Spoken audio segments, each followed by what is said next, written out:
it is really easy to underestimate how much time planning preparation can take before your drone mission.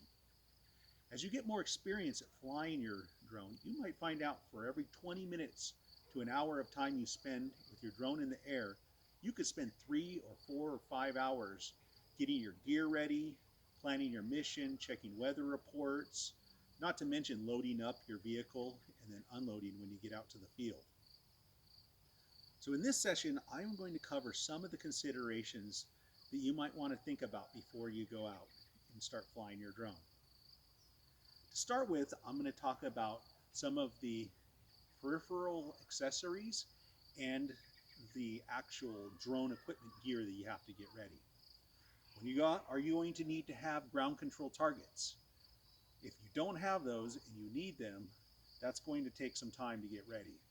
I created these wood, black and white ground control targets myself, but they're also available online too. Charging your batteries is not a trivial thing. That can take a lot of time. Especially if you're going to do one mission after another mission after another mission when you get out in the field. And then you'll have to charge more batteries and charge your tablet, or tablets plural, if there's a chance that either you're going to run low on battery, but also if you're out in a hot environment, the tablet oftentimes overheats and you're going to have a backup for that. Also have cables now, backup cables for that matter. Charge your controller. If you need a GPS for your ground control target, make sure you charge that before you go in the field. Here's a biggie that not everybody thinks of, and I've been guilty of this myself before, where I'm in a little bit of a rush and I just want to get out there and fly my mission, and I don't check my drone for firmware updates.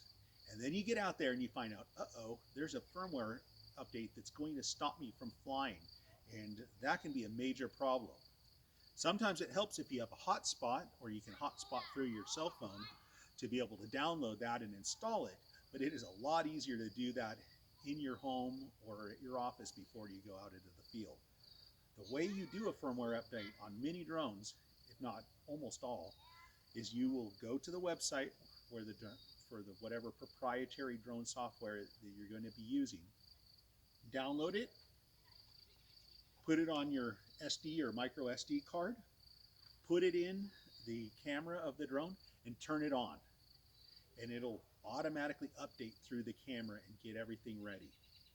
You can usually find directions for this readily online for each different drone. Another key consideration too is to check for weather.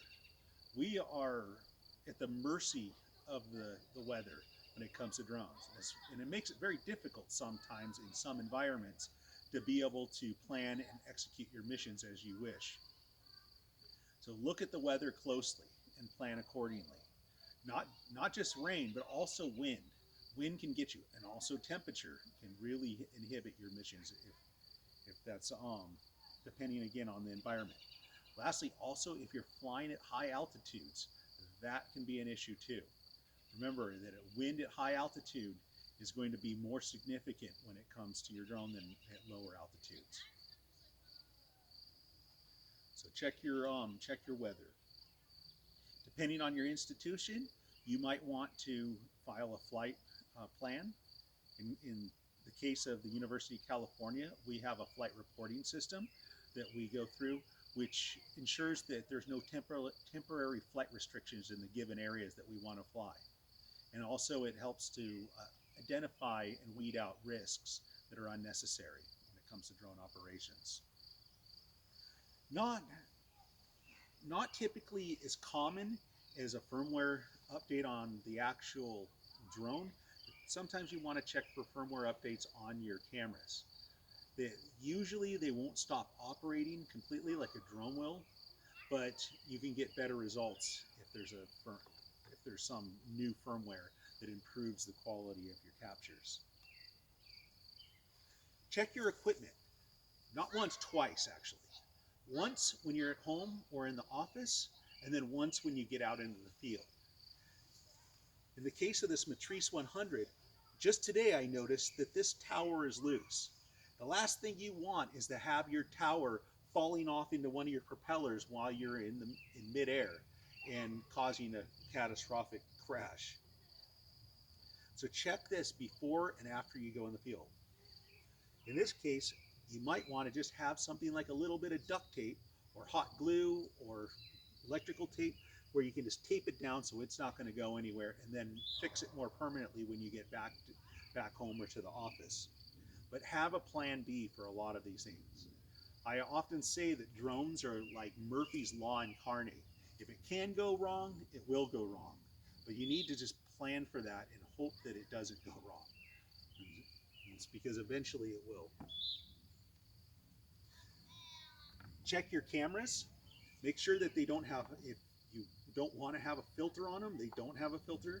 It's really easy to be in the field and forget to take a cap off or a filter off. So you want to check that before you go out in the field and also once you get there. Make sure you don't launch with your cap on. A lot of us have done that before. Get some compressed air to spray out your drone. Helps keep it clean. It also is useful for cleaning off the lenses of your drone. You don't want to be rubbing dirt or dust around on the lenses if you could possibly help it. This will help get it partially clean before you use like a clean wipe to clean that sort of thing up. Other things to consider when you go on the field. So now that was talking about before, mostly about what you do before you go out in the field. Then when you do go out to the field, there's other considerations you want to think about. One, is there going to be a fire risk? So think safety first if possible. If there's a fire risk, in this terrain right now, there's no fire risk. Everything is green and it's unlikely that a fire could get out of control, but fires have happened. That's one of the #1 ways that hobby air parks get shut down, is because of fire risk, because of the drones crashing, and then they're liable for the potential damages or potential damages in the future. Also, make sure that all of your software on your computers are all set up, and again, everything is charged when you're going out to the field. And when you get there, you might want to have an inverter, just in case. Like I said, always have a plan B, just in case your battery runs down faster than you expect. Maybe you're distracted setting up your gear and you have your screen on full brightness.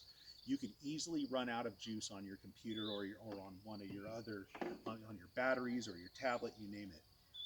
Another alternative sometimes is a power block. This is handy. I've used this a number of times. Also, check your SD cards. Format them to the appropriate either FAT32, exFAT, whatever formatting, but make sure that they're blank before you get out there. You don't want to have mixed matched data sets all on one card.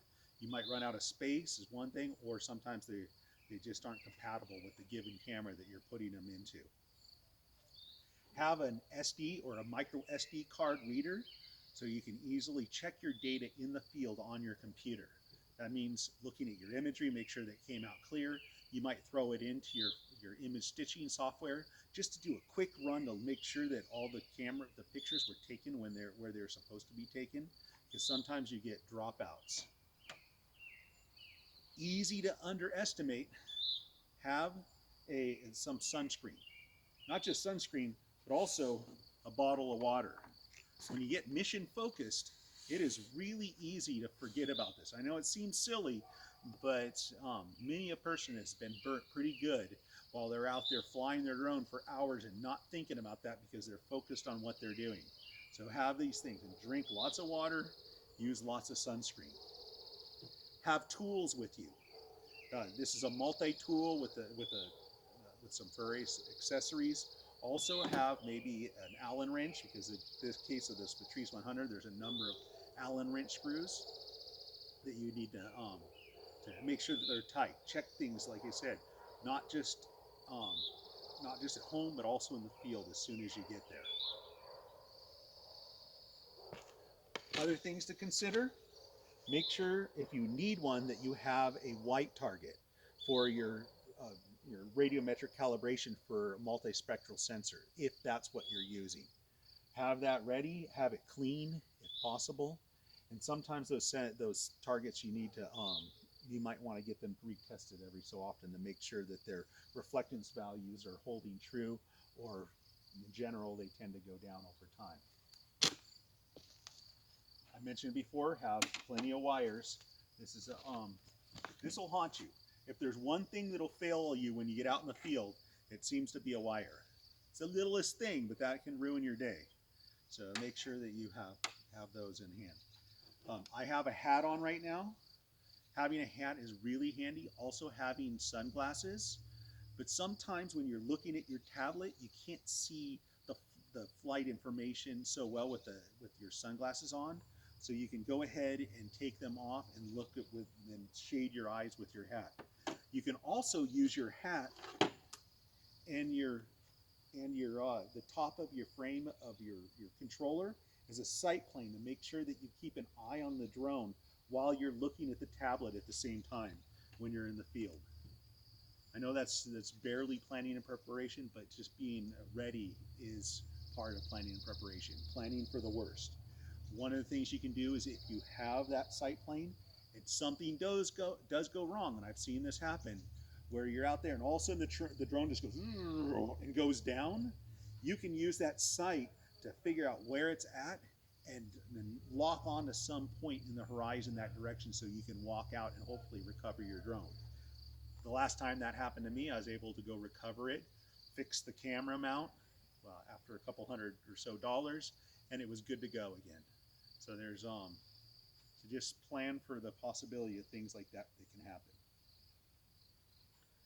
Besides that, having a fire extinguisher is handy, but maybe better in a lot of cases is actually having a water sprayer, because spraying grass with a fire extinguisher is not very effective from what I've been told.